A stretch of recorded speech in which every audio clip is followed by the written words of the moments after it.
It's like seeing a thunderstorm in the summer. Like right here, you know, you can see it, you know it's coming. You don't really know when, but you know damn sure it's coming.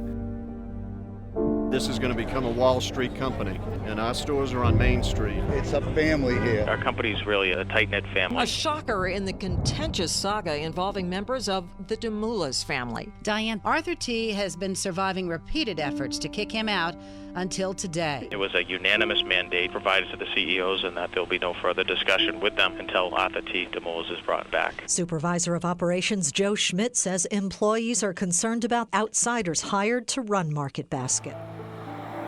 The dispute over management at the Market Basket supermarket chain continues today. Tom Trainer, one of the organizers. Upset, mad. That's Rosie Hagopian describing her feelings as she watched the clock tick to 4:30. We asked a question. It's pretty remarkable. There seem to be two factors at play here. One is this fear that the new executives are just trying to set the company up to be sold, and then a good chunk of the employees aren't going to have jobs. And the kids in the Seabrook store told me it was all over the internet. And I was shocked because it said that those three fellows, Arthur and Billy and Joe, had been fired. Pretty generic release. And I remember being shocked and I was a little afraid.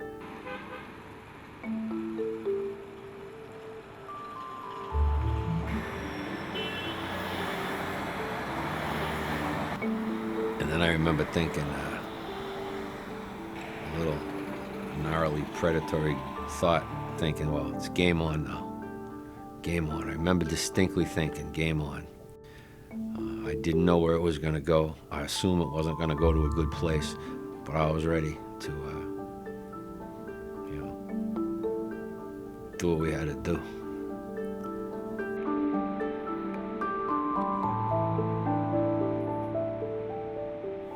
I don't think that any of us expected it to come to that. And yet we weren't bluffing. So here we are, not bluffing. Now we don't have jobs. What do we do now? You know? And we walked out, and the media was all over the place. How long have you been here, sir? 45 years. And you're prepared to leave? Absolutely. Every person who walked that day, and it wasn't 100%, but every person who walked out that day with the intent of not going back in until Arthur T. was back, made a personal choice to fight. I tell you, I've known Arthur DeMoulas 42 years, and you can rest assured that he would never, ever send me a letter like this. What's it say? It says, if you choose to abandon your job or refuse to perform your job requirements, you will leave us no choice but to permanently replace you. Okay? You know something, you want to permanently replace me, start with me, right? But I'll have a lot of guys next to me. You know, we didn't think twice. This is what we needed to do. Everyone just emptied out whatever they had to empty out, and we walked out the door. In the summer of 2014, the largest non-union labor walkout in U.S. history would take place in the unlikeliest of places. Everybody from the CEO on down has worked their way through the ranks, starting at the lowest levels. And these two people were from outside. We don't take direction from people outside. Just because the board gives them a CEO title, my boss is Arthur T. DeMoulas. Always will be. I can't even say that I thought I was the head of a labor movement at that point. I really didn't expect this thing to last more than a week. The daily saga of the unassuming band of rebels behind it would captivate a nation. These people are here to just destroy what we spent our entire lives doing. All these people we talked with, they've all been here since they were 16, 14 years old. When we heard that there were two new CEOs that were being brought in to take this place over, it was just foolish. If these guys are going to come in and they think they're the boss, good luck to them. They're going to need workers to do the work because we're not going to be here. Armed only with loyalty, dogged determination, and with no knowledge of the workings of labor disputes, their accomplishments would confound business leaders, economists, and academics. They wouldn't break the rules regarding labor disputes. They would rewrite them. They wouldn't create a mere distraction for a $4 billion corporation. They would bring it to its knees. Really, there was no other option, and there was no other way to go. This was it. It was either Arthur T. DeMoulas as president and CEO running this company with his management team, or it's over. And where most labor walkouts are about long lists of complex demands, this one was about something very simple. What we want is Market Basket, and what we want is our old CEO back, the one who did it all right from the beginning. Adi built this place.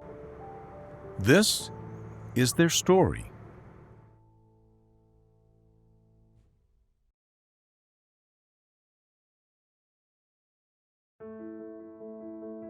The largest non-union labor walkout in the history of the U.S. didn't involve auto workers, miners, or textile workers. It took place at a family-owned grocery store chain in the Northeast. The Market Basket supermarket chain was founded by Greek immigrants at the turn of the 20th century, and over the past 100 years has grown from a single, unassuming neighborhood market to one of the country's most successful food retailers, with more than 70 stores and extensive real estate holdings in Massachusetts, New Hampshire, and Maine. They take a very people-centric, no-frills approach to doing business.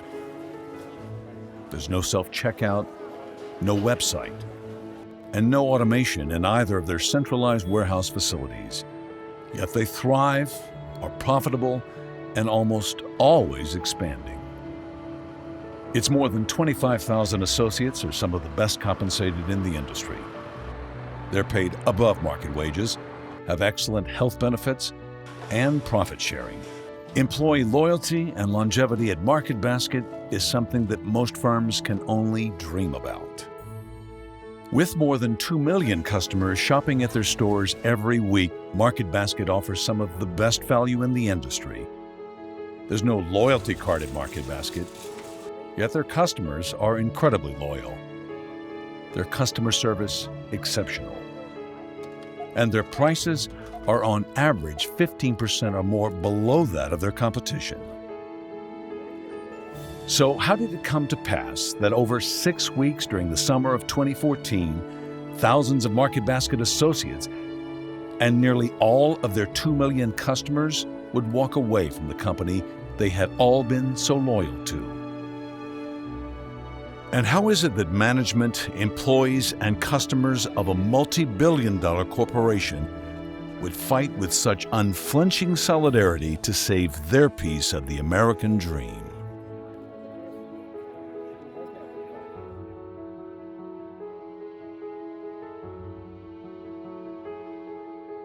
I think it starts with any new associate that joins the company. A lot of them start at 14, 15, 16 years of age, and a lot of the people that come in don't understand what it is to put on a white shirt and a tie for a gentleman, or a female to wear a nice blouse. So it starts there. It starts with the process of, this is our company, welcome, here are our dress code requirements, we want you to be a part of the team, we want you to look professional, because when you look professional, you are professional. And that's something that is very important in the overall aspect of it. So it kind of sets the business tone right from day one. There's such strong cohesion about what the company means to people. You can ask people at any level at this company, any function of the company, and they'll tell you the same thing. They'll talk about service to the community, they'll talk about family, they'll talk about how they're a little different and distinctive than others.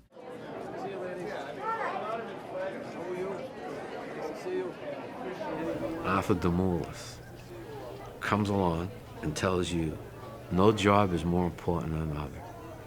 No one job is more important, and you all have merit. Who the hell says that this day and age? Who?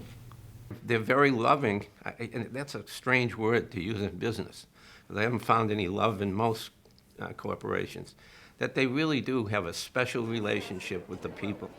Artie, not that long ago, bumped into a woman, and she said, "Nice to meet you, Mr. Demoulas." And he said, "Very nice to meet you. Are you a new employee?" And she said, "No, I've been here for 16 years."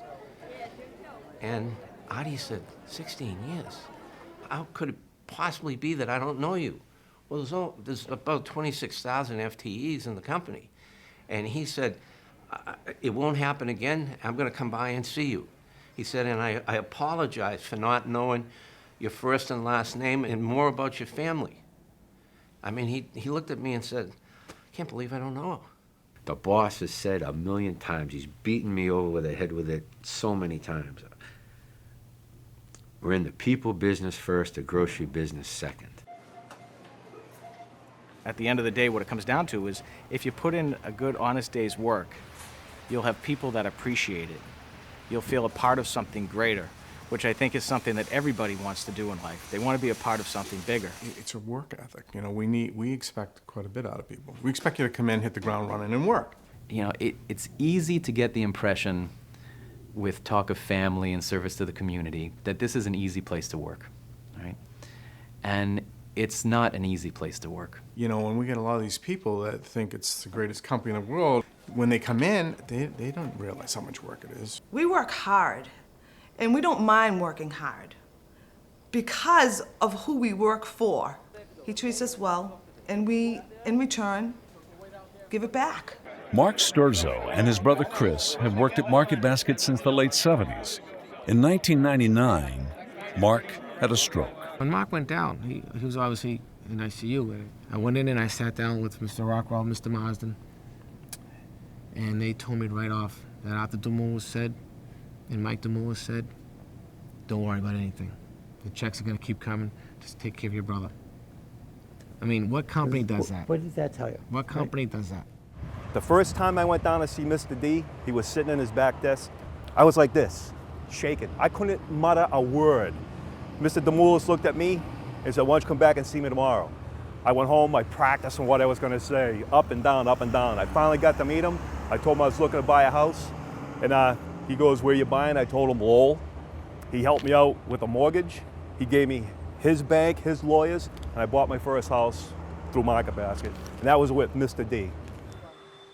When you speak with many of the associates there, you get the sense that they're feeling like I owe the company something. It's given me just a little bit more than I've given them. It's something I haven't seen at other companies. Yeah, I wanted to be the first female store manager for the company, but I wasn't.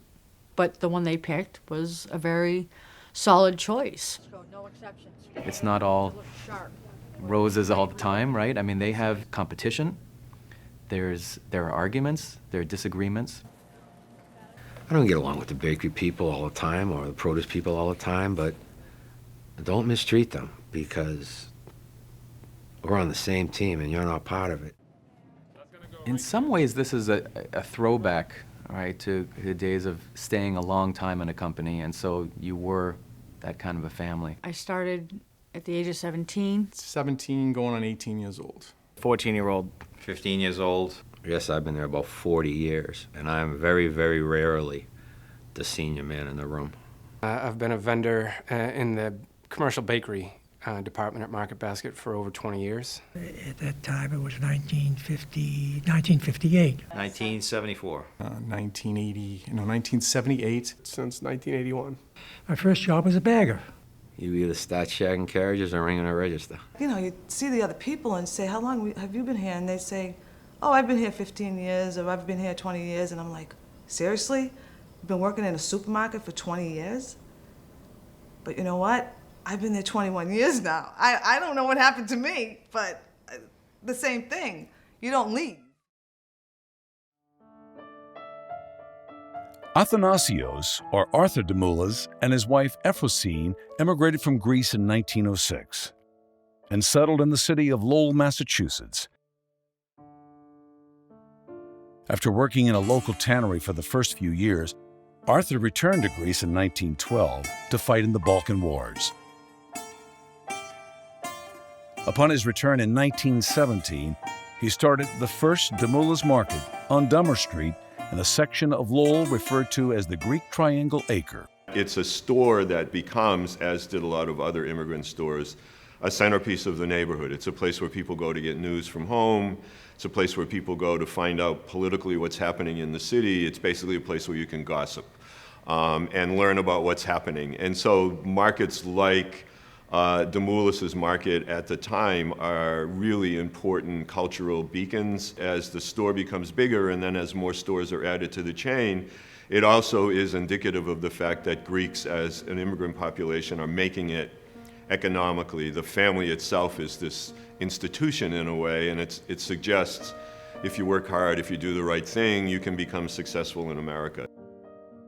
Demoula's youngest son, Telemachus, also known as TA or Mike, became involved in the business in 1938. Mike Demoulas took over the company at a very young age and started to develop a culture that was unlike what we've become used to in our corporations, public and private, in the United States. Mike's oldest brother, George, joined him in running the family market, and in 1954, the brothers purchased the business from their parents. It just happened with Mike and George, and then they, for some reason or other, they saw opportunities to expand, and they took it. Over the next 17 years, they managed to turn their parents' small neighborhood market into a thriving franchise, expanding to 15 stores. They got along famously. Mike was a strictly, business, and George was a little softer. If there was anything, he was the one that calmed things down a bit. I'm sure it was a tremendous, horrible thing that happened to George.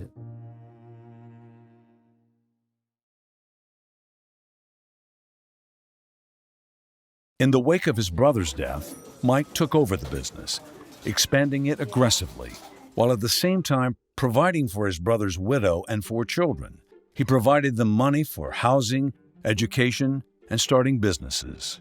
None of George's children, however, seemed interested in taking their father's place in the family business. Arthur S. Demoulas and his brother Angelo were employees of the company. They were actually put in a supervisor position along with Arthur T. And they didn't want to work. They didn't show up for work. And then you would get visits from T.A. Demoulas, and he would come into the store and he would say, "When was the last time you saw my nephew?" And sometimes you couldn't answer him, and you didn't know what to say. And he'd say, "Been 3 or 4 weeks. I'm not sure when I saw him. When it could have been a month, could have been 2 months." In the 70s and 80s, Mike acquired much of the stock from George's family and estate, reducing their equity in the business from 50 to 8%. In 1990, a family feud erupted when George's heirs filed a lawsuit claiming that they had been defrauded. Mike's position was that the purchases were in response to the family's request to sell. George's heirs didn't see it that way, neither did the courts. The result was a bitter, nearly decade-long legal battle for the Demoulas supermarket chain with a series of scandals and countersuits on both sides. It ended with the court siding with George's heirs, ousting Mike from the presidency of his beloved business, and awarding majority interest in the firm to his brother's heirs. The most active among them was George's son, Arthur S. Demoulas, who sat on the company's board of directors after the ruling. Arthur S. Demoulas is a person that has an awful lot of ideas about how the company should be run, and he was in the unfortunate position, even after the court case, of not being in control of the company in terms of the majority voting.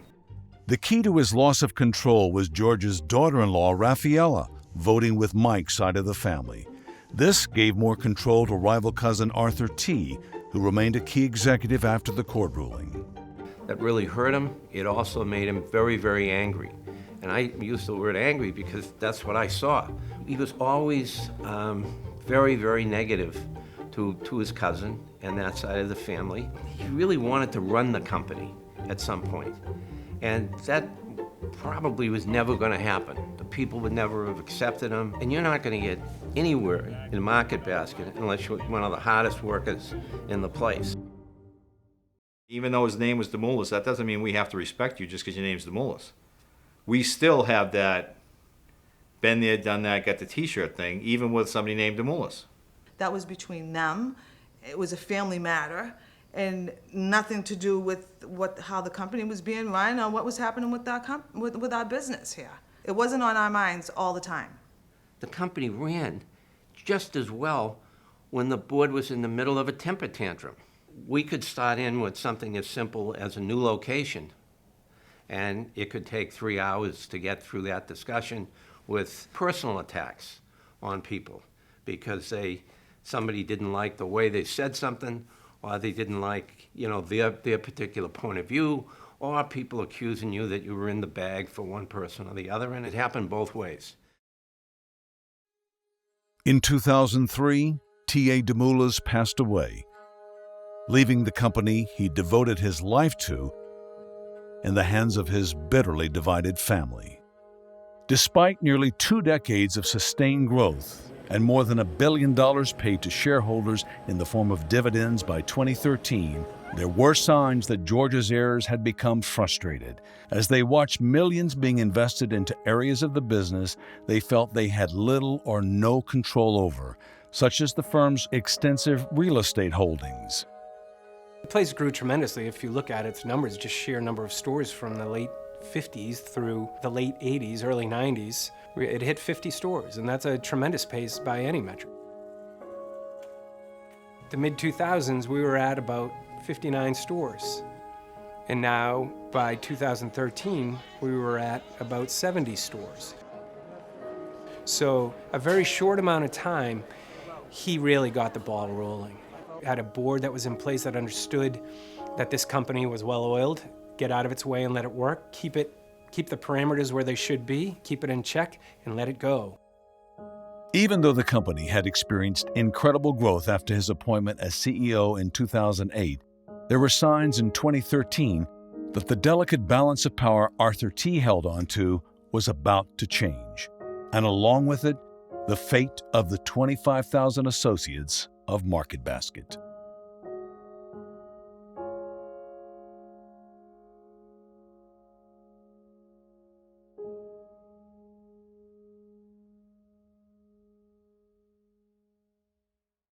Public officials here today, very much like all of us here at Market Basket, enjoy being amongst the people, and we also enjoy serving the community. In its simplest form, it was one side of the family, that the non-operating side, that wanted a liquidity event, but the other side wanted to grow the franchise bigger to help more people. And in helping more people and putting your money to work, you're going to make more money, but also you're going to help more people in the communities that they want to help. I mean, it sounds almost non-business, but it's absolutely what grows this franchise. Real or not, we knew that there was a woman out there with the power to go the wrong way. Didn't think she ever would with the way the company was thriving. We figured everybody was winning, so you'd be a fool to want to disrupt that. But it happened. After years of supporting Arthur T.'s successful growth strategy, Rafaela Evans switched her vote to the Arthur S. side of the family in 2013, shifting the balance of power to the Arthur S. side and allowing for the ratification of a new board which would include 3 new independent members. When the A's certainly wanted liquidity, which was suggested by this new board, that's what they came in. I think that's really what they came in to do, is to have a liquidity event. She piggybacked on it, and I don't blame her at all, but I think she was a very good shareholder for a long, long time and helped us grow the company tremendously. How are we doing, Todd?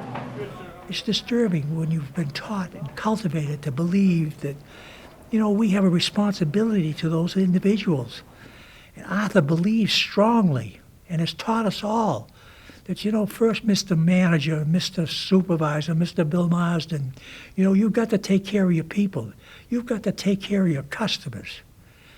Because, without any of them, we're not going to have anything to share. And you've got a new faction that's involved that says, listen, I want more, at the expense of all these people that have built this business. That was the fear that was going through everybody's mind, including myself to some degree. He wanted to make sure that he got out when he wanted to get out.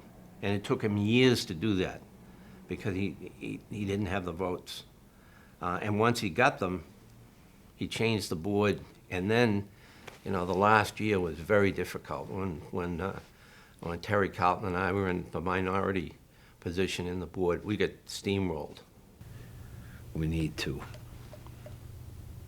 do something. And it's not necessarily my skill set in such a short period of time. The petition I started was to save Market Basket, and Arthur T. within that. We hoped to get a couple hundred people to sign it. By the next morning, we had 10,000 people signed up. Tom and I remember us talking, saying, this is big. There's an army of people thinking the same way we are who want to fight this thing. Power of the internet, social networking. With the balance of power now in his favor, Arthur S. could clear the obstacles in his path to control. His first obstacle would be his cousin, Arthur T., at the July 2013 board meeting in Andover, Massachusetts. We decided, you know, the board meeting is next Thursday at the Wyndham Hotel in Andover, where they always held the board meetings. And we figured we'll get as many people there as we can, and we'll just line the streets with signs. We want RDT, and please don't fire him. What Arthur S. may not have realized was that his actions would fuel a movement born from a culture that he had not been part of. No question in my mind. I don't think there's any question in the boss's mind. He would have been fired that day were it not for those 2,000 people. Round one, Market Basket. But we got to sleep with one eye open now. I'm going to be very proud mayor the day that this opens up, and it will open up thanks to you. While Arthur T. would survive the July board meeting, Arthur S.'s move to control would continue, with a $300 million dividend paid to shareholders. The payout would severely strain the company's cash reserves. Major expansion projects ground to a halt.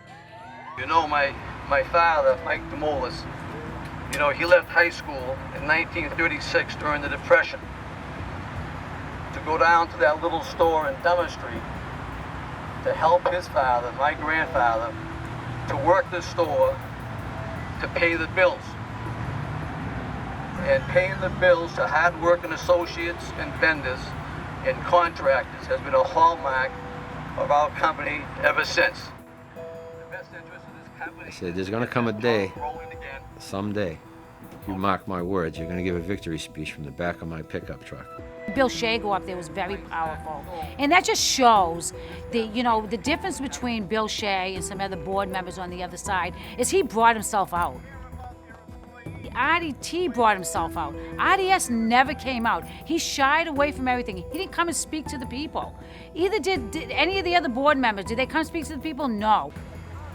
Arthur T. would file suit against the board, alleging its actions concerning the dividend were improper. Judge Fabricant made her decision that basically said, I'm not going to make a decision. So she allowed things to go the way they were. The money was taken out of the company. And at that point, I was just so disgusted. I said, listen, we got to take matters in our own hands. This court system, we're not going to get any justice from this court system. And this board of directors is primed to destroy this company, in my opinion. And we can't allow that to happen. He's still here, he's still with us. We did everything we always did, you know? We just continued to do our job. There was an undercurrent, there's no doubt, an undertone of unease. And it made life very stressful for everybody. Finally, on June 23, 2014, 1 year after losing control of the board, Arthur T. DeMoulis, along with key executives Joe Rockwell and Bill Marsden, were fired and replaced by co-CEOs Felicia Thornton and Jim Gooch. I was shocked they fired him that day. We had some agreements to help the new board run the company with Arthur in there, and they just blew that up. That was awkward, having them walk in the building with these security guys, and they came in with a whole computer team. When we first got word that Mr. DeMoulis was let go, and I called that meeting and I let everybody know about it, a lot of guys were just standing right there, and we'll walk out right now. When I got out of the meeting, I talked to him that evening. Right away, it was, let's get together and plan how we're going to get the company back. It was around this time we put up a post about resistance, asking people to resist any overtures from them. So this is a beginning for us. And yesterday, I was in turmoil. When I woke up this morning, there was an email from my son. He's in San Diego in the Coast Guard. He saw the news on the Facebook site, and I'm not going to read it to you because it'll bring me to tears again. Basically, he said, "Dad, you've done all you could, but I'm not done." It solidified my decision to stay, be a commando and cause damage. So those who are cynical about it say, well, it was only about their jobs. That's wrong. It was about their jobs, of course. Or cynical and saying, why would anybody fight for a CEO because they could turn on them at any moment? They don't understand that that fight for that CEO was not only for the individual, but symbolic of the business, the culture, and the trust that was built up over time. Gerard Levins showed up at the Indian Ridge Country Club at the Andover Police Department and tried to change the locks and fire all of the staff at the Indian Ridge Country Club, which is part of Demoulas Supermarket's property, and they are Demoulas Supermarket associates, in the middle of a member guest tournament. Felicia and Jim, they sat down on the couch. They just go, you know, we're not here to hurt anything. You know, this is a well-oiled machine. I just looked at them and I'm like, are they kidding me? And she shook my hand. She went on her merry way. I said to myself, oh my God.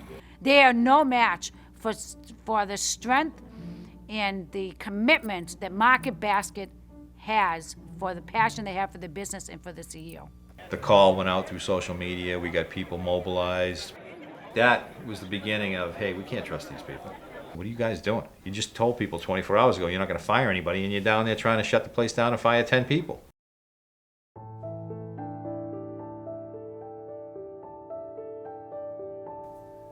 We have one demand: reinstate Arthur T. Demoulas as president and CEO, unrestricted in his duties, or we will walk. And ultimately it came down to giving a deadline on, I believe, July 17th.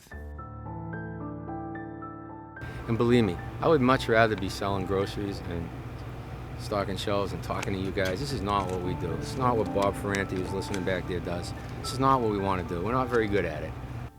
We're at the point now where it's a question of conscience for all of you. I can't tell you what to do. Tommy Gordon can't tell you what to do. Tommy Trainer can't tell you what to do. So you know something? Now, tomorrow, all those chickens are coming home to roost. Because he's taken care of a lot of people for a lot of years. And those people are the ones that are going to come back here tomorrow. And you're going to see it. You're going to see something. This is unique. But I will tell you one thing, is I'll be here tomorrow morning, but I'll be outside. So I went home that night, didn't know what the hell was going to happen. You know, it's easy to be the guy at the top of the hill saying, follow me, but you turn around, you certainly hope someone's there.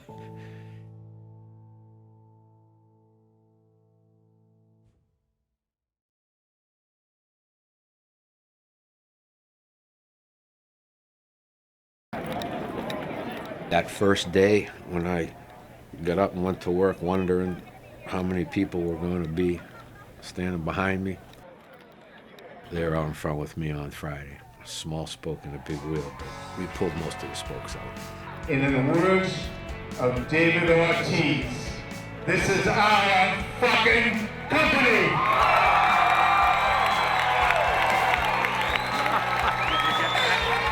Within a few days, 8 top managers who were involved in that action were fired. We got fired on that Sunday the 20th.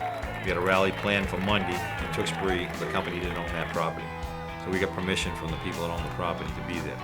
And they put out the thing on social media, we're going to have a rally on Monday at Tewksbury 8. There was just tremendous excitement in the air, and it was a lot of very positive energy. Just a tremendous crowd, like you would see at a rock concert. One day you have a rally, and a stage is being set up, and there's a microphone and there's speakers. How did that happen? We don't do rallies. They knew how to do it. It was a very basic sort of a setup. A truck and thousands of people. I see Joe Schmidt up there looking like a Kennedy. We shall be victorious. We shall be firm in our resolve. It's been a pleasure to serve with all of All of a sudden, Tom Trainer is Bruce Springsteen. you. Yesterday, I was fired. Today, I'm fired up. It's funny how people were groomed for this battle. When we go to store opening, Steve Palenka gets on the PA. And when the store's over, he's back to being Steve Palenka, who's quiet. He was cutting his chops to be the MC of the rallies to save Market Basket. You can do this. You can make history. I know they were watching 12 o'clock news, the board meetings, the rallies, the lawyers' offices.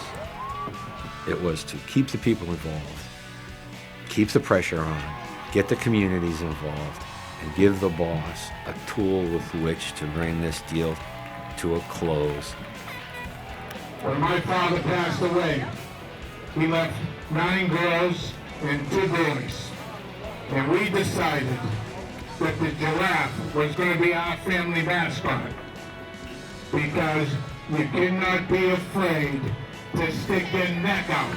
Oh my God, did it resonate. You couldn't buy a giraffe in Massachusetts and New Hampshire all last summer.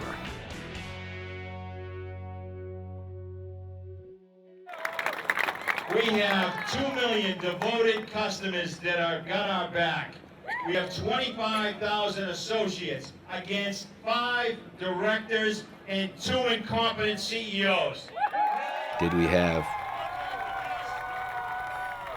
tremendously formulated plans? All right, this happened now, we're going to do this tomorrow. No. Not in my case, anyway.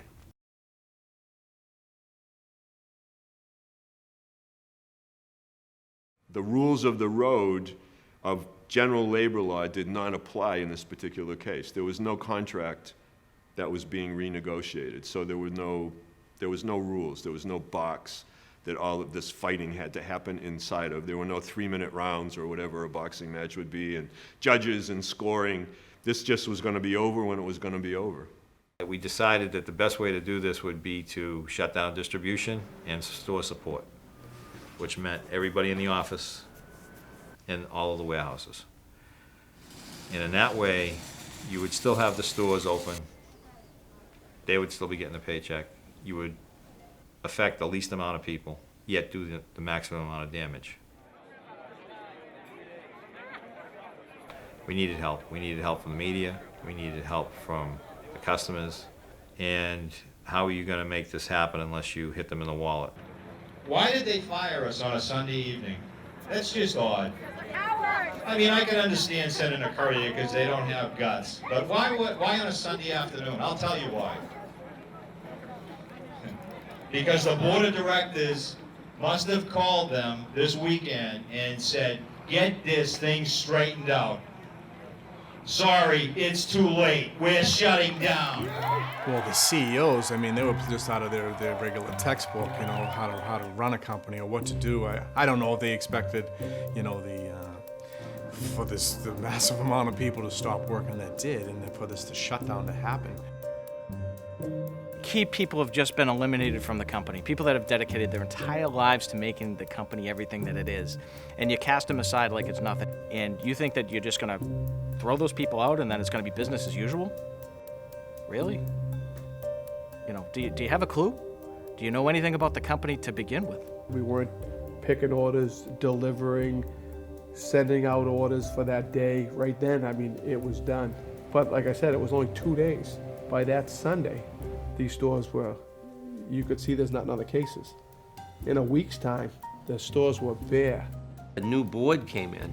They still felt that they could get a team in there and they could work this out because they had co-CEOs that supposedly had experience that would help the new board. That was disputed a lot by the rank and file of Market Basket. I don't plan on working for Felicia Thornton and Jim Gooch in the future anyways, you know, because the way they're running the company, there'll be no company left to run. We got this new megaphone, everybody. We got it at Radio Shack. 75% off. Thank you, Gooch. That's for you. Thank you. But I think they really felt that they could get the thing up and running again. And I think that's where certainly one of the A shareholders or their counsel said, hold it, we don't believe that. This battle, which Arthur S. Demoulas thought would be a one-on-one battle between his family and the other side of the family, then took on the front of associates, and then took on another front of customers and vendors. But the customers ended up carrying the day. We are here as customers, basically boycotting Market Basket and putting more money into the pockets of corporate greed America. The revolutionary started here, and we're going to finish this revolution as well. USA, Market Basket strong! The idea of the customers boycotting was not our idea. I wish it were, because it was brilliant. But that was as organic as anything on this. The customers did it. The customers asked us what to do, and we said, support us. And they said, you know what? We know what to do. We're not going to shop there anymore.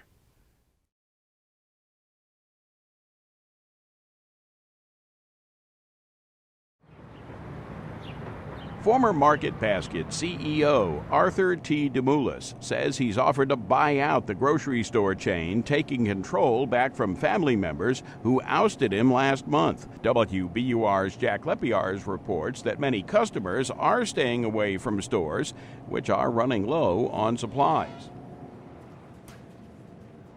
This is a safe haven.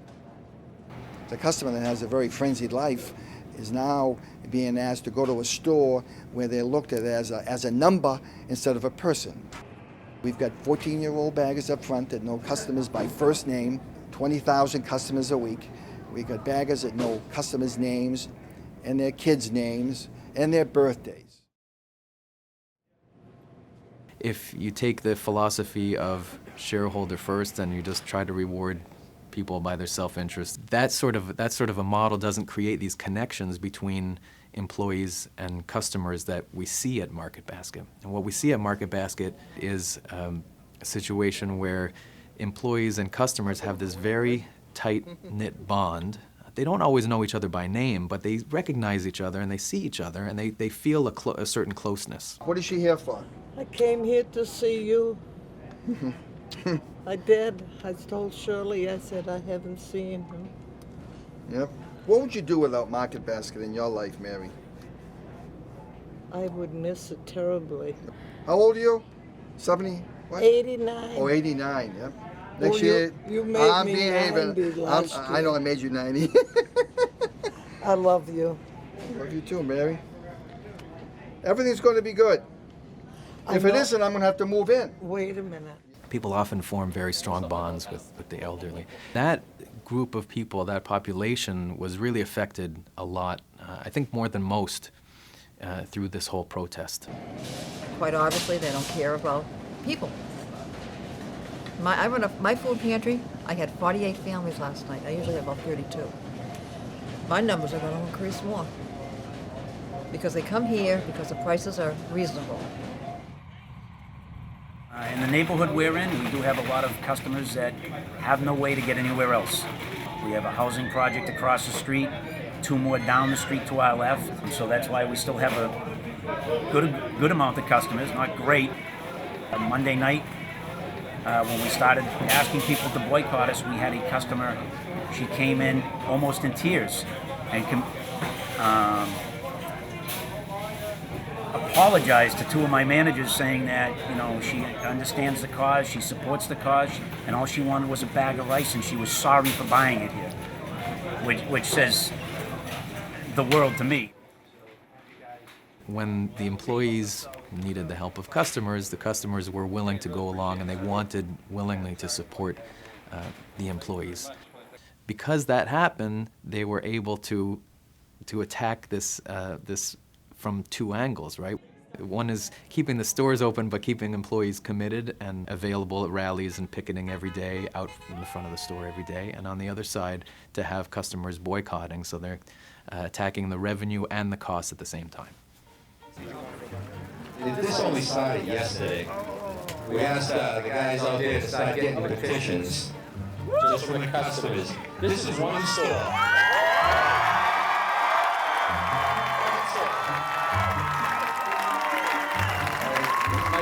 credit is full of them. So times this by 70. Felicia and Gooch, how's business?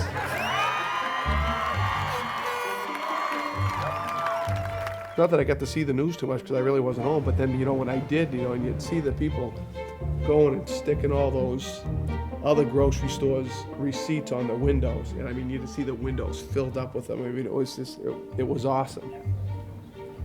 I went to a Londonderry Market Basket, walked in there, stood up in the manager's office and looked over a 110,000 square foot store, saw one person.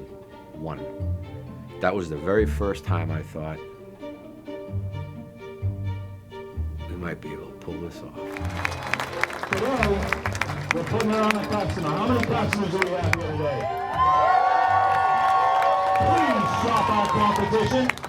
Please go to our competition and stay away from our stores. I bet you never thought you'd hear me say that.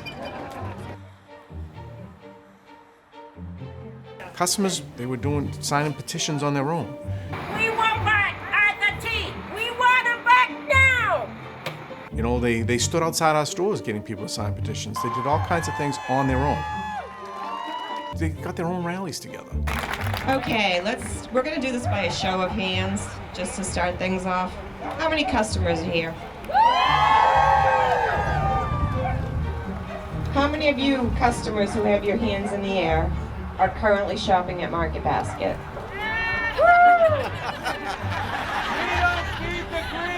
How many of you customers will return to shop at Market Basket with Arthur T. Demoulas reinstated?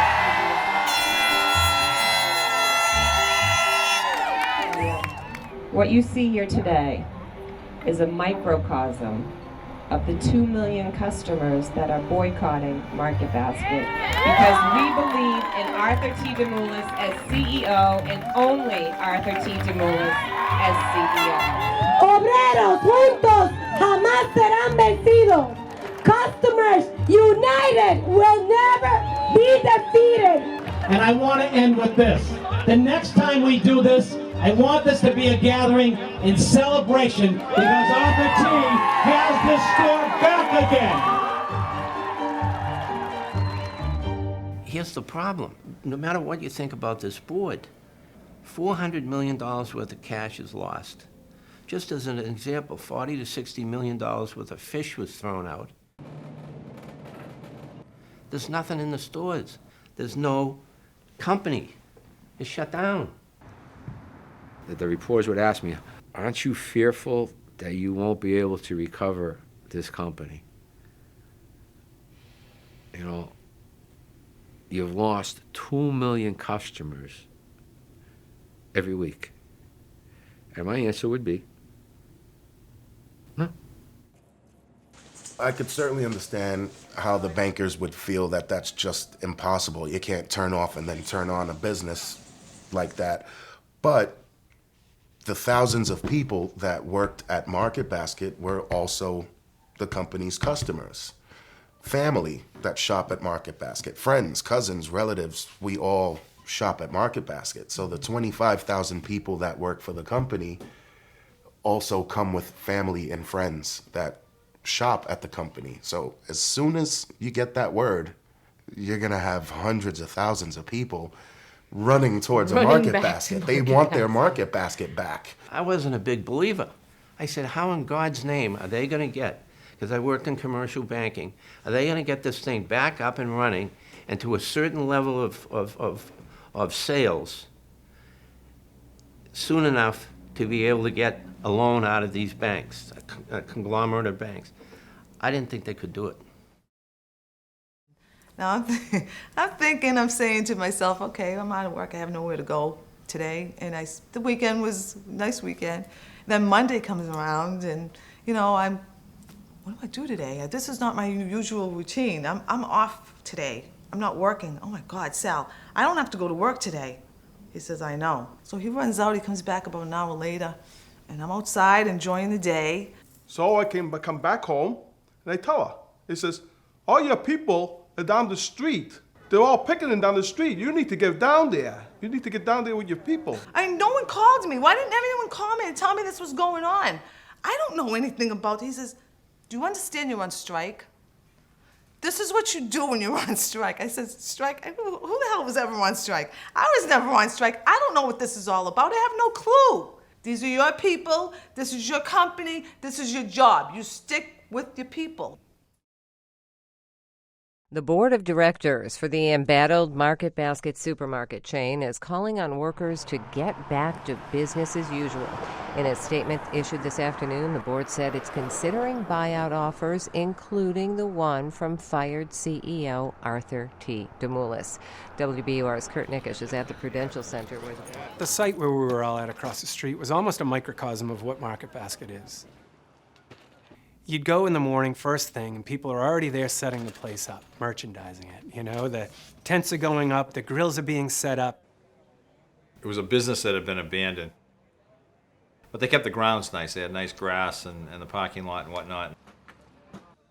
Every department kind of picked a tree for shade, and they brought their bag chairs or whatever, and they set up around this tree. Every day it was the same people that went to that spot. We were lucky to have that across the street parking lot, you know, because what if we didn't have that? What would have happened? Where would we have went?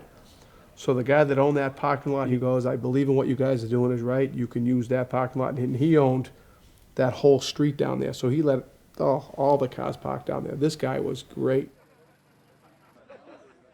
It was 95 degrees, you know, it was probably the worst summer ever. You know, I mean, it would have been great unless you were standing out there for 15 hours a day. But note to CEOs, if you're ever going to fire the president of a company, do it in January. Would have been a lot tougher standing out there when it was 2 degrees. If it had transpired during the winter, I've heard that commentary, but you know what?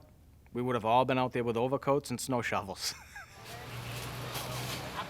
Where all this stuff came from, I don't know. All the logistics that went into it, I have no idea. But this is Market Basket, and it got done.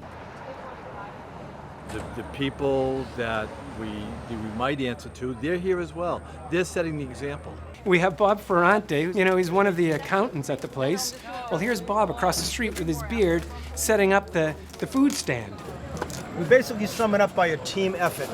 Nobody pulls rank on each other.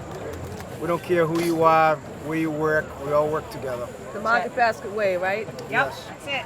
The guy that does the catering truck for us, Mark Valente, he was across the street every day with his truck for us. I've been here almost 13 years now. I've been here in town 30 years. 30 years in December.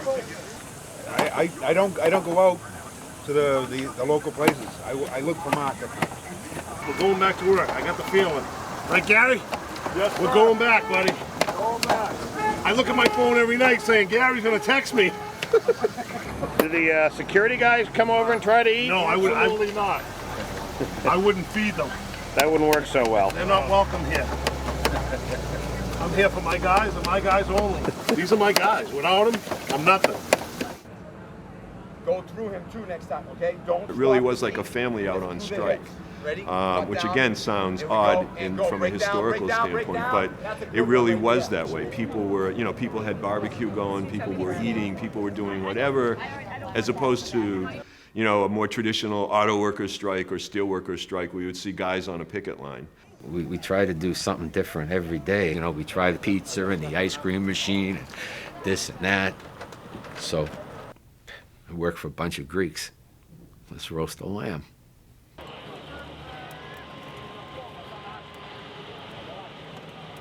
Artie was so concerned about everybody there, and one day he had somebody drive by, very incognito, to see how we were all doing. And what did he see? He saw a lamb roasting on a spit, and he said, I think they're okay. Everybody played their roles beautifully and did their jobs tremendously well in the Market Basket way. Whatever that job was. Support, sit under a tree if you can't walk, get over there and walk around in a circle. The first couple of days that we were on site there across from 875 East Street, we were kind of all up on the grass and nobody was really doing the circle. There was actually a member of the police department that kind of gave us the roadmap on actually how to get that going. He goes, oh yeah, he goes, I've done strikes before. You guys, when you walk these picket lines, when these trucks are coming out, you're allowed to walk in front of them 3 times before they tell you to stop. And I said, oh, I didn't know that. So one of the trucks were pulling out. Hey guys, let's start walking in here. So we could walk in front of the trucks to slow it down. And you could walk and Slow as you want it to go. Slow, slow, slow. Let's go! Today's the day! Come on over, guys. You can do this. We need as many people as possible. Hi, Louise. Watch where you're going. We just take turns, basically. You know, we see 4 or 5 people come over, another 4 or 5 people get up and swap off. They get something to eat, something to drink, switch off, and come back. And they're more than willing to come over. You bet we do. Yep, more than willing. They're all here for the same reason, to bring Artie back. You and the Cavalier, you're a loser too.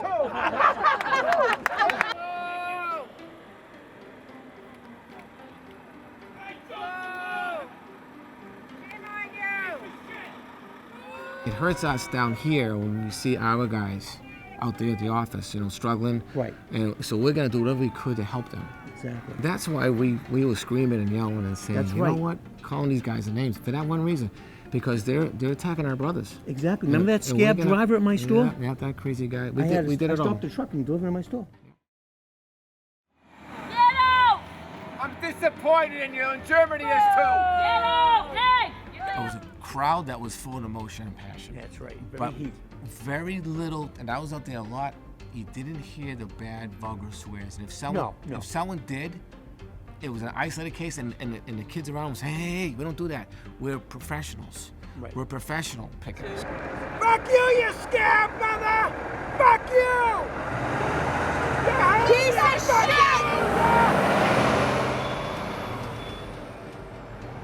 Come on, let's put the flag on the pole. Get your shit together. Put the flag on. This one. Nice call. You dirtbag! Loser, dirtbag! Yeah, keep smiling. Loser. But we would say like dirtbag. Dirtbag, yeah, but no swears, No swears, but no- really no dirtbag, ethnic things, scumbag, stuff and like that. really Yeah. get more, like, I mean, getting it, like there's that line, you can get to the line and say what you want, you know? They got salty, but they didn't get violent.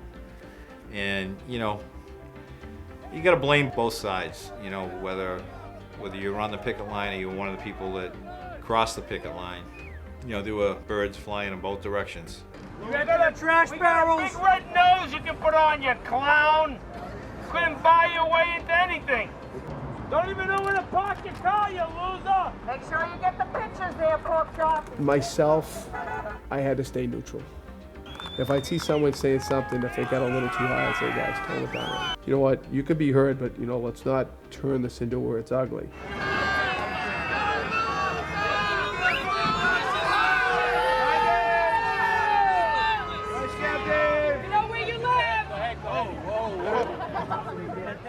There were some people who had to go back in, and everybody had their own decisions to make and their own families to account for. And nobody could be blamed for going back in if they went back in.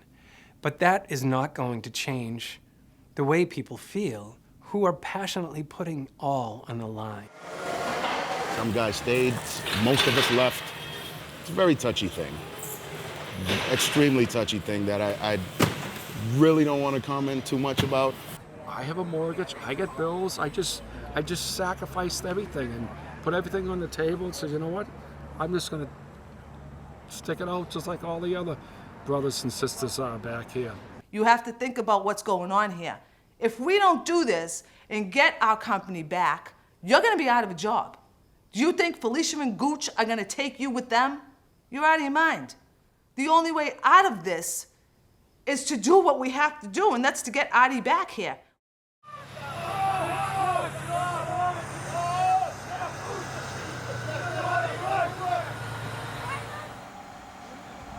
We'd go to Tom's car, and we'd sit in there, and he would have his laptop in his car. You know, lots of times, you know, the game plan, when they would send out a directive, our answer to that, to the stores, would be something to kind of disrupt their plan within the bounds of the stores, especially the store managers and the store management, not disobeying what they said. Maybe to take their directive. If the directive might have said, the load is coming in, make sure you are there to unload the truck when it gets there so it can move on to the next store. Well, something might go out after you bandy about some ideas, and you just have one person with a jack unload that truck, whereas normally you might have a team of people. Unload it. They said to unload it. Unload it. But take your time.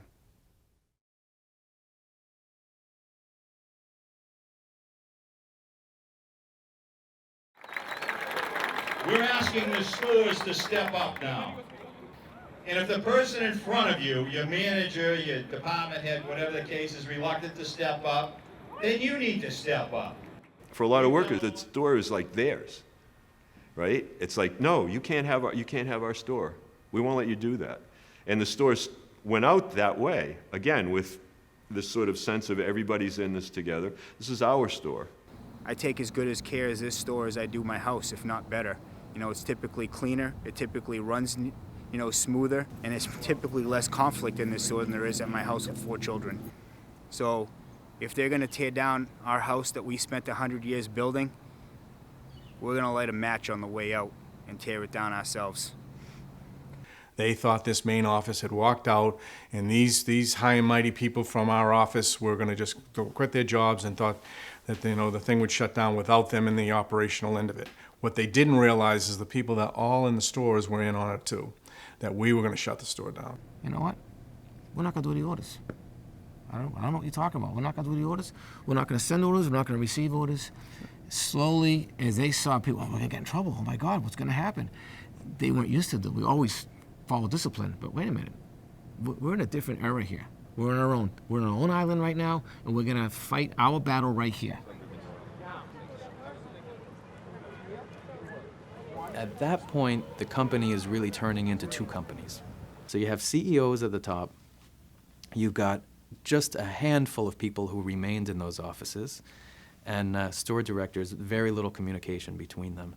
And that's one company that was having tremendous difficulty functioning, because really the core decision makers were all gone. Then you have, I don't know if you would describe it as a shadow organization, or you have the other market basket, which was functioning on the outside, across the street from the corporate offices. And this one was, it was run partially by those 8 managers who were fired, and by the rest of the employees in the company. And that one, surprisingly, actually the communication between those people was tremendous. Those store directors were getting more information from that core group of 8 people than they were from the CEOs who were officially in charge. What you had was a group of a couple hundred people who spent the last 3 or 4 decades learning how to make this place run the best of anybody in the industry. So who better, except those same 200 guys, to know where to put the sand in the gears? So I was group texting the store managers and the assistant managers with instructions. Don't take your signs down, don't do this, do whatever. And the stores were pretty much listening to us. When I was told to take my signs down, yeah, I had them put up 10 extra. Nobody took them down, not anybody I knew. If they took them down, they went back up. But in my store, they stayed up. And what's the plan going forward as far as that goes? Now the tea's back, I'll take them down. In a way, when I started reading about this, I'm thinking, damn, these people are crazy. What are they doing? It reminded me in a way of, take something like the Boston Red Sox, where everybody likes a certain manager, and the top owners of the Red Sox decide, we're getting rid of this manager, we're bringing in another one, and all the Red Sox say, no, we're not playing for that guy. We want the old guy back. Every now and then you would get a 1-line or 2-line from Felicia telling us to, do our orders and so forth, but they were just professional, and they weren't even answering the questions we were asking. She was just telling us to do orders, and the customers would come back. This leadership over here, Tom, and with input from Steve and everybody out there, and Mike, and they decided, okay, you place your orders based on current volume. So, store would place an order for 1 pallet. Store would place an order for 2 pallets. We would get some communication saying not to order. Then at a point, they told us to actually order too much. So we took our scanning guns and we produced orders of thousands and thousands of cases of groceries. Order like crazy. Order huge orders. That warehouse is not going to be able to fulfill those orders. That place is going to go nuts. Keep in mind, between the grocery warehouse and the perishable warehouse, you're talking 1,200 loads a week. 1,200. You know, our guys load a trailer, you can't get an envelope in there. It's floor to ceiling, it's perfectly done. The quote replacements might get out 20. You know, that would be 20 trailers leaving. That doesn't say what was on them. This is a mixed skid. Household, pet food, spices. You're gonna have a driver drive an hour and a half to drop off 3 skids. It's ridiculous. And to boot, they sent this thing up on a reefer trailer. This is a refrigerated trailer that they send dry grocery items on. Why? And when they would get there with those orders, refuse it because it would be incorrect. It's not what we ordered. We're going to do what we had to do. We honestly blocked in docks. I moved my employee parking area to my receiving dock.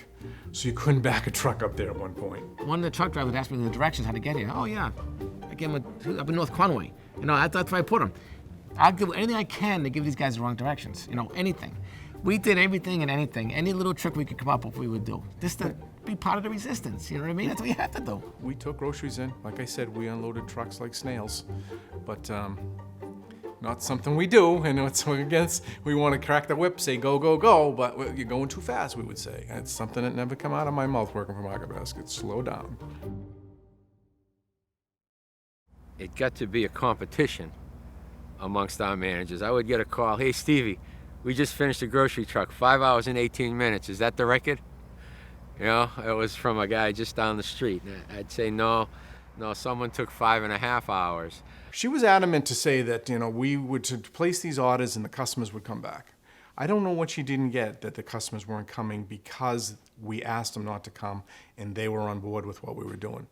She just seemed to not even understand that. And I don't know how that could even be, again, with the media, Facebook, all of that out there, that the customers stopped coming. You know, there was point counterpoint being played along the way, and our guys were playing chess, and those two were not only just playing checkers, they didn't even have enough pieces to play checkers, so it was pretty cool. I think it really scared the people, the new board members, that they said that this is something they'd never seen. The only thing they could come up with is someone's doing this behind the scenes. Well, who's doing it? I guess people have a hard time understanding that that actually was grassroots and it really wasn't organized, because it wasn't. Early on, we would go to the Cracker Barrel almost every morning, and we would meet. During one of the rallies that we had, I remember making a speech I'd seen in the Herald that day, this guy named George Regan. I'll never forget the guy's name. There was some public relations mogul in Boston, said that if you think this is being done by a couple of guys that get together at Dunkin' Donuts in the morning, you're wrong. And I said, no, you're right. It's not a couple of guys at Dunkin' Donuts, it's 8 guys, and we're at Cracker Barrel, you know? I'm really getting ticked off with people telling me we can't win this. They have all these experts that are telling me, well, you can't win, that's never happened before. So what? They don't know us, we're not normal.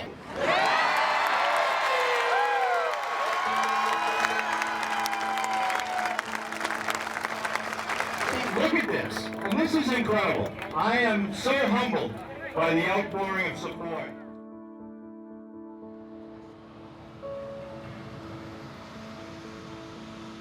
I didn't look at having the futures of 25,000 people on my shoulders. That was on the board's shoulders. That was on Arthur S.'s shoulders. That, you know, they were the ones that made that decision. I never saw myself doing this. I never did this for anything but the love of my company and my job. Never looked for another job. Never filed for unemployment. Just kept going every day. And we were really just naive. You know? We weren't smart. We didn't think we were labor big shots. We weren't trying to create some movement that was going to change the country. We simply wanted RDT back.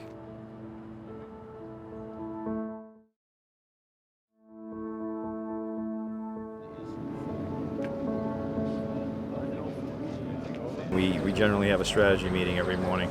The 6 or 7 of us that kind of run this revolution, I guess you'd call it. Any news that we hear or anything that was on media the night before or whatever we share, and then we kind of strategize for the day what we're going to do. After that, we kind of try to keep everybody here upbeat. You got a hat on, you won't burn. Come on.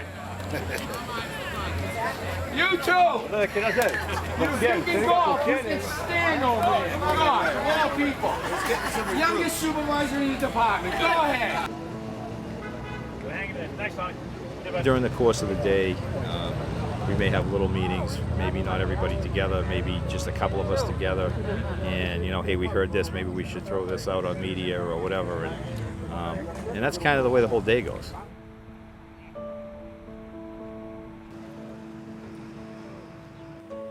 Everybody was dying for information, okay? And it was very hard to get information. We were out across the street in touch with nobody as far as what was going on at the board level or how Artie was fighting. We knew he was fighting every day, but we could get no information. I've had to actually, in the last couple of weeks, just tell my guys, I said, take the day off tomorrow, put your phone down. If something happens, we'll know. You know what I mean? You have to separate a little bit because it consumes you. I feel this weekend is over. Yeah. It's over this weekend. Yep, that's what I feel. Maybe not today, but this weekend. Come Monday, we're going to be slapping groceries. Stock. It's time for ASD to stop being a greedy ass. That's right. There was a lot of misinformation. There was a lot of information out there that people thought was real. People who thought things could be solved in this kind of a transaction in an hour were mistaken. They couldn't be solved in 3 days. And some of the stuff that was coming out saying we're near a deal, well, I can tell you, they weren't near a deal. Shit, get off the pot. Give us the answer. That's all. Are you selling? You're not selling. You're coming, you're going. What are you doing? Give me some answers. But it was gut-wrenching all the time because sometimes the meetings were called off and there was no meeting scheduled for later. And then, gradually, when you're looking around saying, is there another stalking horse? Is there another deal out there? Are we really going to get trumped by somebody else? You just didn't know.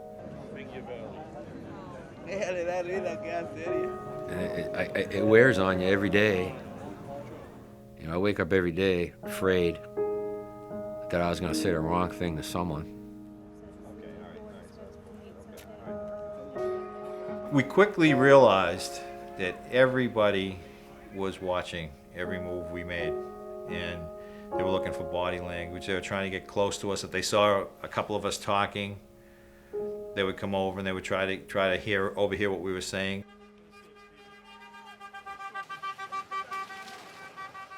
During the course of the day, across from the warehouse, it was put the smile on. I remember one day in particular, one of the truck drivers came up to me and he says, it's a bad day yesterday, huh? And it in fact was, but I don't know why that would come out of his mouth. I said, a little bit. How'd you know? He goes, we saw you throw the water bottle you were drinking against the side of the building. I said, well, memo to self, don't throw bottles against the side of the cinder block building if anybody can see you. We would, every day, wait for a call to say that this thing was over.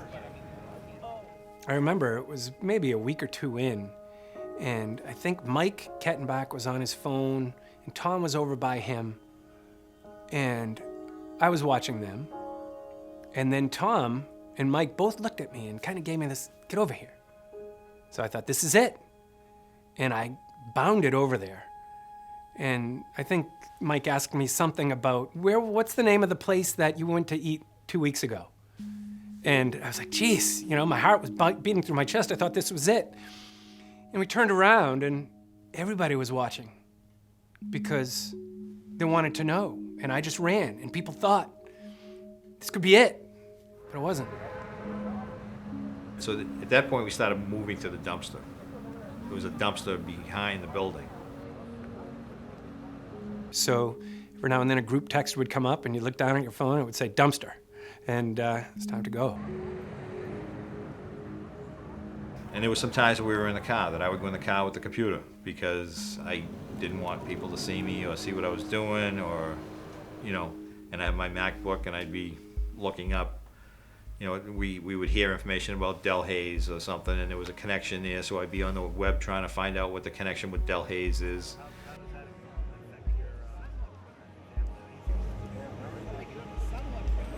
But yes, we had to be very careful. And you have to be upbeat, because if I have all the selectors and the warehouse folks and all the girls taking that leap of faith, can't leave them hanging. Who are we? Market Basket. What do we want? RDT. Yeah, woo!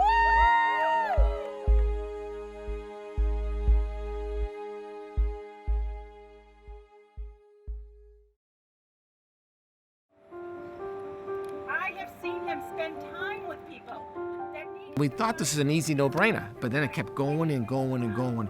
And then they said it can't go much longer because the company, this can't be viable.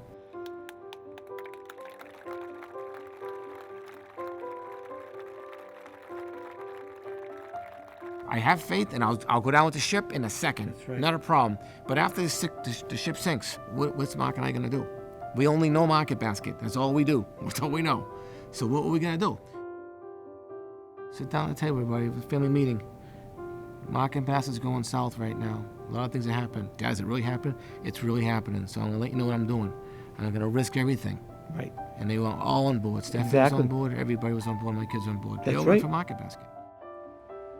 It was very hard to deal with. I mean, again, as an individual, as a worker, you know, you're going there for information, trying to find out exactly what's going on, to try to relay some good news, perhaps to the rest of the people you work with and your family, your loved ones, and just, oh, we're not sure yet. We'll know something tomorrow. And then tomorrow comes and it's like, well, they have a meeting on, you know, on Thursday, so just give me a few more days. And then just next week, it was very, very stressful though, very stressful. I definitely saw the bigger picture in this. I knew he felt so strongly about it, but I also felt like they were fighting something bigger. It really showed what the middle class is really going through and working for. We were saving for a house at that point in time, so we did have to tap into our savings, which, you know, Dwindled greatly. He was not going back there no matter what. No. So, and I did go to Hannaford's and fill out an application.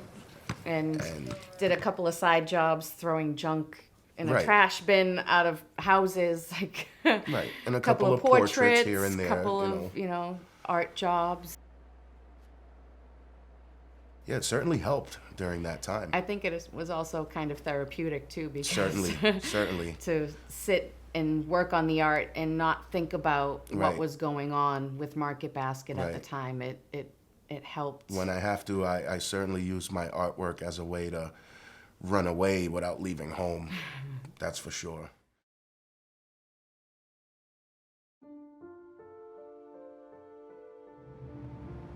The Market Basket saga continues as pressure, both public and financial, continues to mount for a resolution. A spokesman for the supermarket chain's board of directors says the board is considering selling out to one of several potential buyers, held the including third day of its job fair in Andover, but it was the first for outside applicants. And even though people could email in their resumes, more than 100 showed up by car or on foot. Waiting to meet them was a mass of current Market Basket workers. Well, today we're over here. They're having a job fair, trying to fill some positions of people that they fired, that they shouldn't have fired, and that's the whole deal today. They set up a job fair in Andover at one of the warehouses. So they moved the rally from Tewksbury over to Andover. Buses, carpools, whatever it might be. You know, we went down to the job fair, and that made me angry also, because I'm in Andover. They wanted to rehire for our store manager jobs. They said we weren't showing up, but we were working.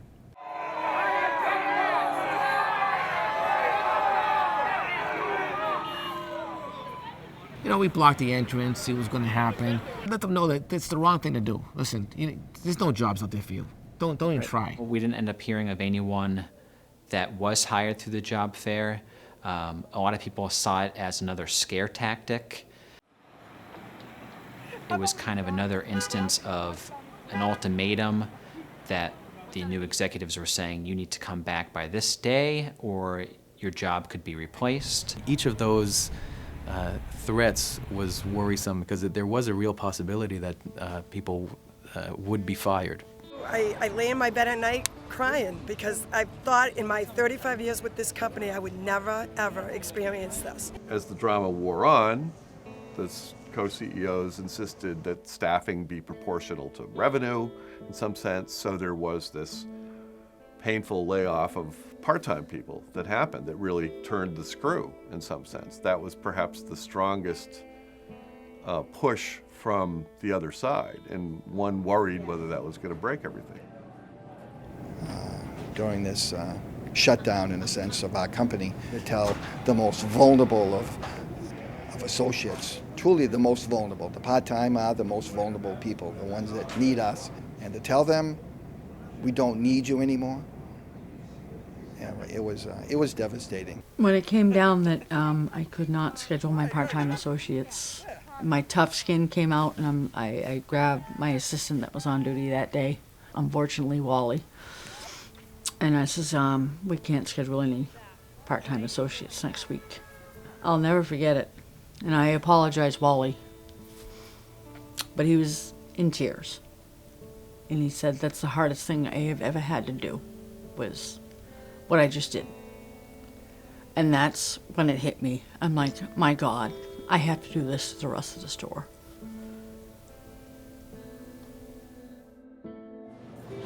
Is the generations of people that, this is their livelihood and they contribute to a household, especially in where we are, and this is in inner city. So a paycheck from a part-timer goes to a household. It doesn't go to spend on sneakers or anything else. It's part of their living expenses for a week, a month, or whatever it takes. And Gooch and That backfired on Felicia them. laid off those part-timers. I think it blew up in their face because then all the politicians got involved because they're seeing these people. It's a major amount of people to be on all of a sudden unemployment. I began talking with my commissioners about the possible impact on the state. So certainly knowing that we had about 9,500 people who were employed by Market Basket in New Hampshire concerned me. And so I was also trying to think through what it would mean to the state, particularly our unemployment fund, if this walkout continued. I really thought about it as an impending disaster, but instead of a natural disaster, it would be one caused by a family dispute. And that seemed to me to be something that we should try to prevent if it was possible.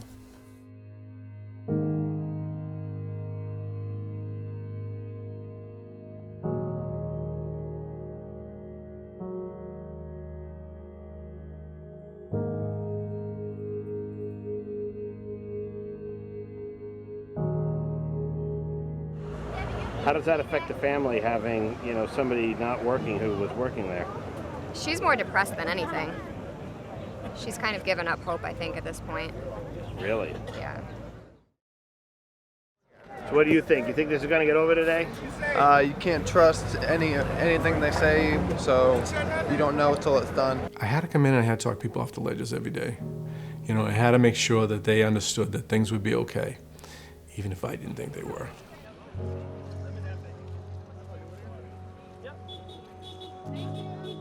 The lowest point would probably be that week or so where the Delhaize, Hannaford rumors were really going strong. And, I was hoping the boss wouldn't make any rash decisions, trying to protect us, to be honest with you. There were all kinds of deals proposed and deals that fell off the table, and one that stayed on the table longer was the foreign buyer, Delhaize.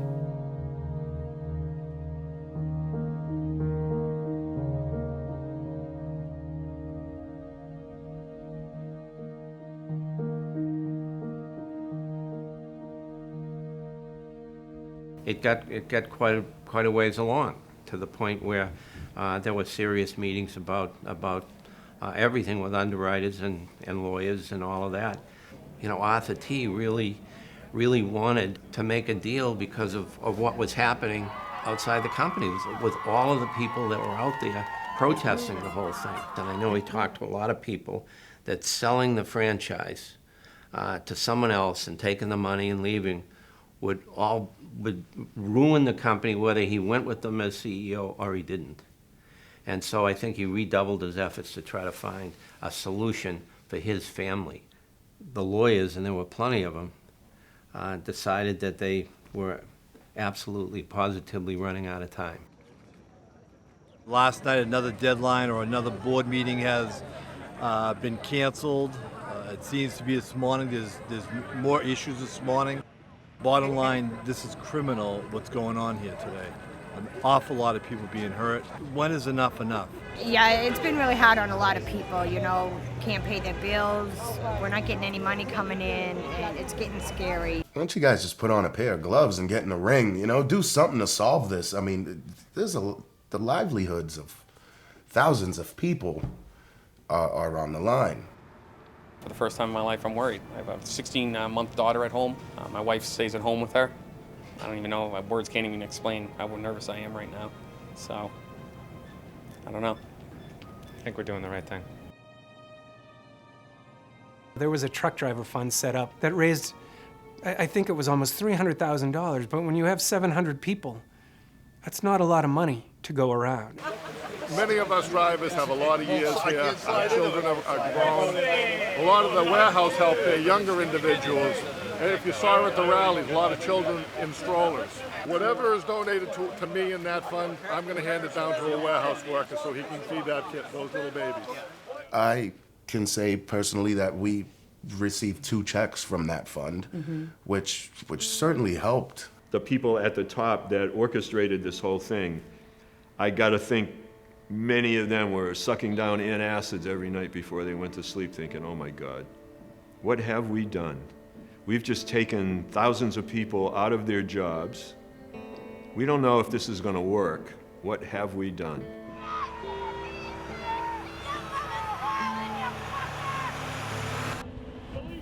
Each individual piece of news didn't seem like it was moving in the right direction.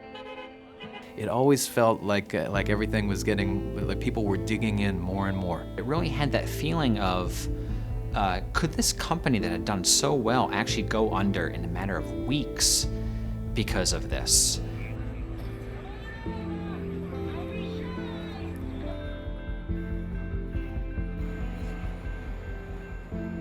There are times you let your mind go to a very bad place and think, what are we doing here? This is not going to end well. The shelves were empty. There was no real understanding of how fast customers would come back.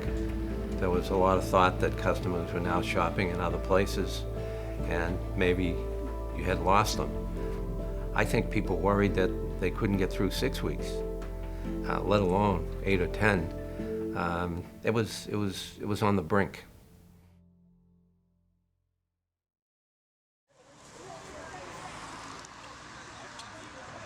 There was a lot of spite there. I think that the hatred was so real and so deep that the last person the other side of the family wanted to sell to was Arthur T. DeMoss. There was to be a board meeting that afternoon we had heard of. A board meeting in the afternoon. It's got to be over. The governors were involved. Everything's got to be there. And then that board meeting lasted all of 10 minutes from what we understood. And nothing happened in there. We were all crushed. I remember going home and just thinking how what these board members were doing was absolutely criminal. And we thought we were doomed. This one, for some reason, really affected me and Steve Palenka. We were so confident that it was going to happen. And we couldn't even contain it anymore. We couldn't be up for them anymore. You know, it's like a high school date. You build up, build up, build up, and then nothing. And then I got a phone call on the way home By the time I got home, things were much better. You could sense things were happening. So that was like 4 o'clock. And I'm like, all right, I'm gonna take off. And then one of the guys says, no, wait around, you know, like the way he made it sound like we're gonna hear something soon.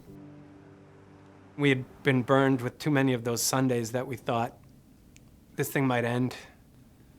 So I went to bed.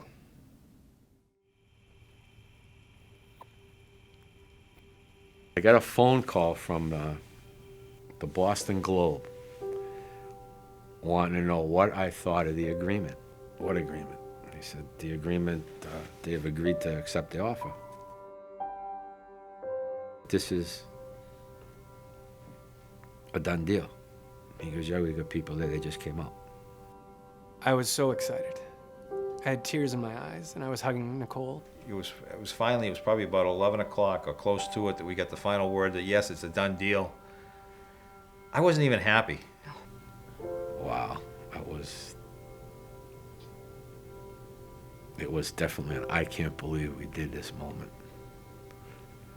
It was more a sense of relief than euphoria at the time. I don't know if I couldn't believe it or thought that somebody's going to pull a Lucy on me again and pull the ball away. I don't know, but I didn't believe it. The 11 o'clock news came on, and they announced that they agreed. Are you kidding me? Did I just hear that?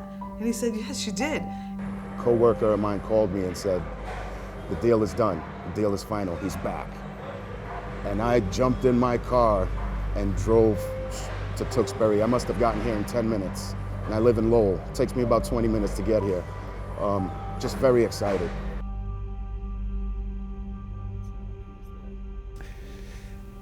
I thought about driving to the office, but then I figured I might be able to get a little sleep now.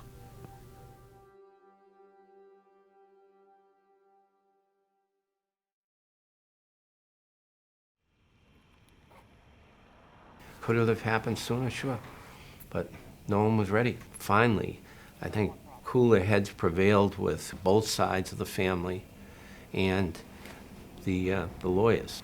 And there was always a question of whether Arthur S. would sell to the Arthur T. side of the family. That was always a question that was behind all of our thinking, because there was a lot of people thought that wouldn't happen.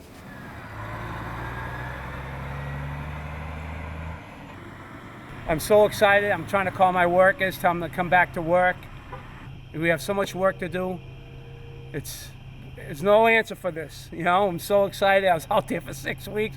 I never had a tan like this before, you know? Happy, yeah. Happy because and I just jump. And in my case, I jump. I just go, yeah. And I go right away and kiss my wife. We're back. Gentlemen. You happy to be back? Yeah. Awesome.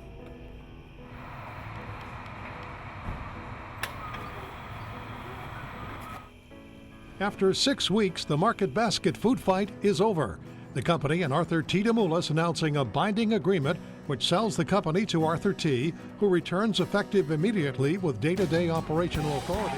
It's a major victory for company workers who virtually shut down the grocery store chain for weeks as they protested for Arthur T.'s return. So I show up at the office the next morning early. The elves got to chatting, and we kind of thought we should end it the way we began it. So we got the stairs back in my truck that the elves built. And we parked it over on the grass on the corner facing the flagpole. He showed up, and it was just a swarm of people trying to get him out of his car and stuff.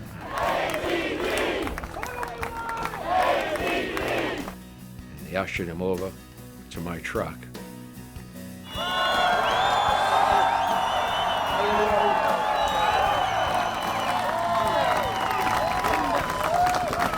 How are y'all doing today?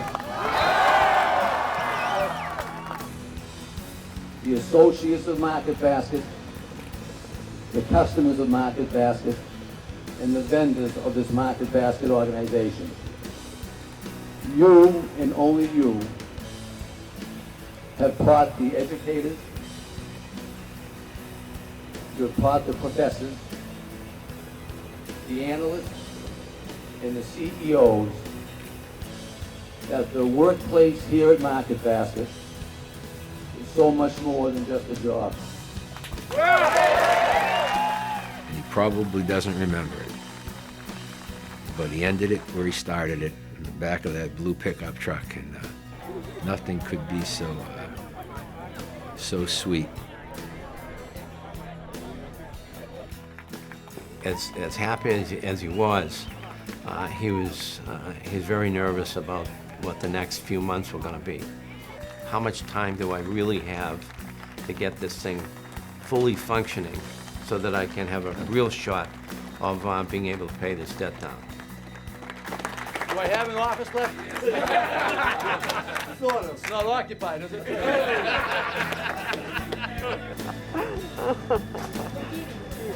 These are our favorite customers. We love these people. Customers knew full well there wasn't going to be roast beef and vegetables there. They came back en masse on August 29th, on August 30th. Why did they do that? They came back because they wanted to support what had been done there. That puts a lie to this notion that the customers were only staying away because they knew there were groceries there. I don't have to tell you, we're happy about the resolution. Good to hear. We are as well. You glad to be back? Oh yeah, we're going to be back. We're wicked happy. I'm thrilled to be back. This is like the best news ever. We're going to have an RT party this weekend. How did you hear? Last night at 11 o'clock, my husband woke me up and told me that we're back in business, so that was great. Are you happy? Yeah! When you're happy and you know to clap your hands. When you're happy and you know to clap your hands. When you're happy and you know and you really want to show it. We're back. Let's go. And I mean, that was the only feeling, like, let's get this job done. Let's show everybody what we can really do. Everyone just got right back to work in a matter of hours, really. Some said they got no sleep at all or just a few hours. Their job at that point wasn't to celebrate it, it was just to keep doing what they always did.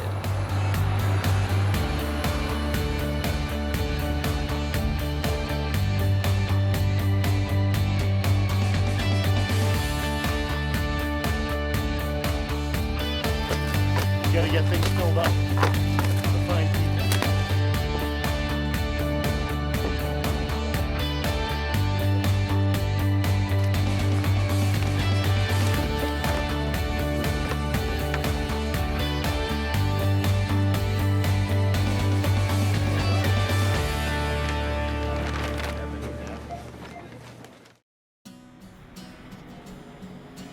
So in the fall, after we won,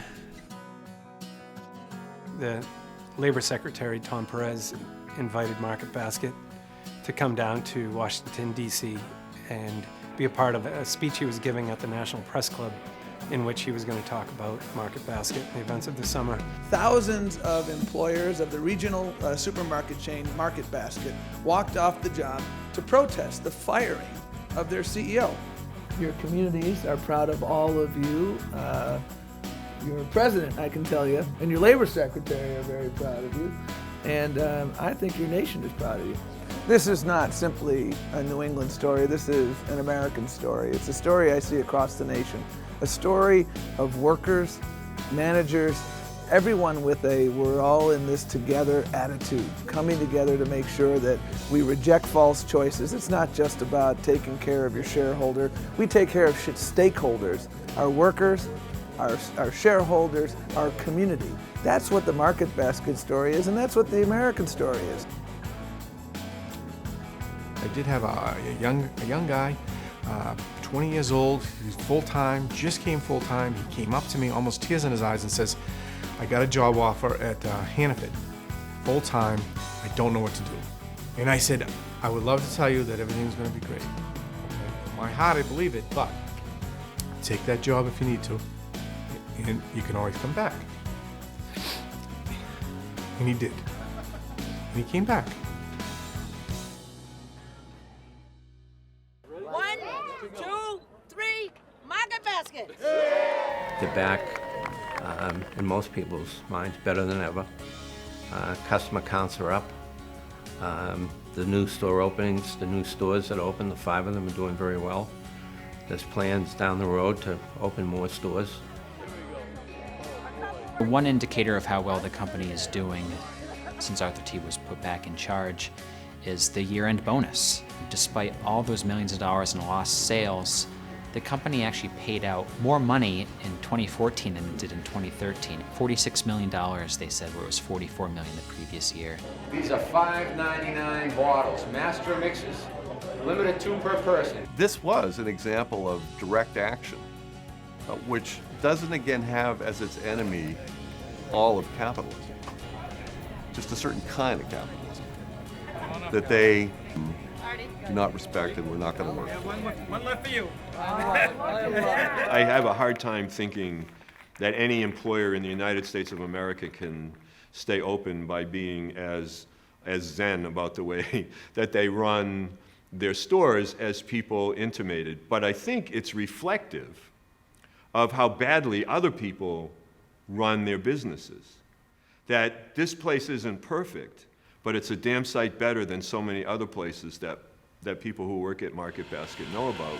So it's worth saving. If we're going to change this country and if we're going to teach the next generation of business leaders how to manage in ways that work for these different stakeholders, then we've got to get more of this information out across the business school curriculum and across the business schools in this country.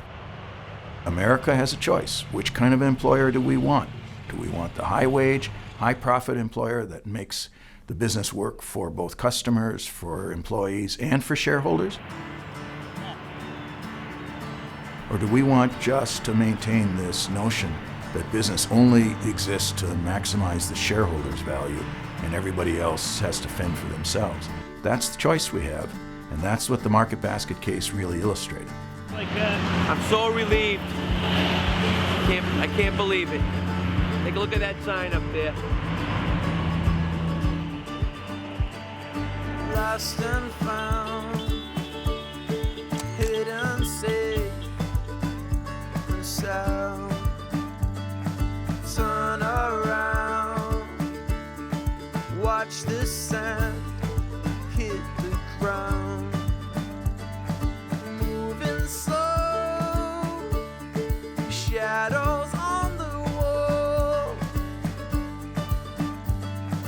Break the mold, change what you've been told.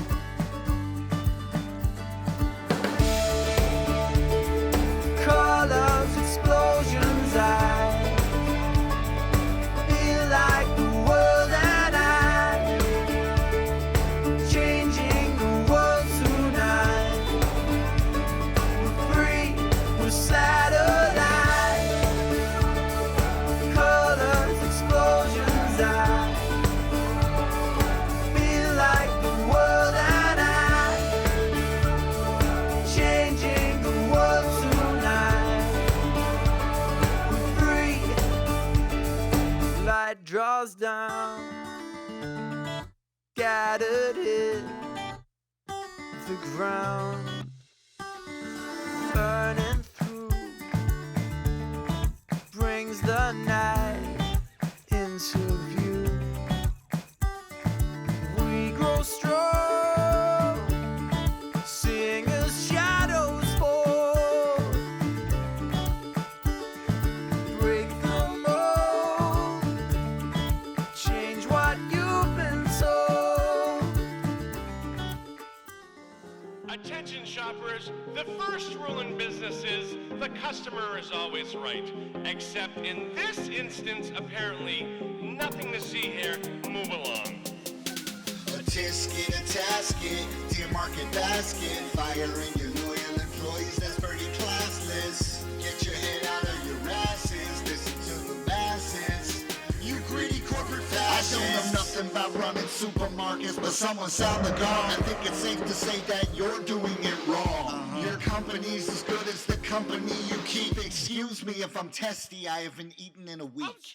Already asked, let me ask.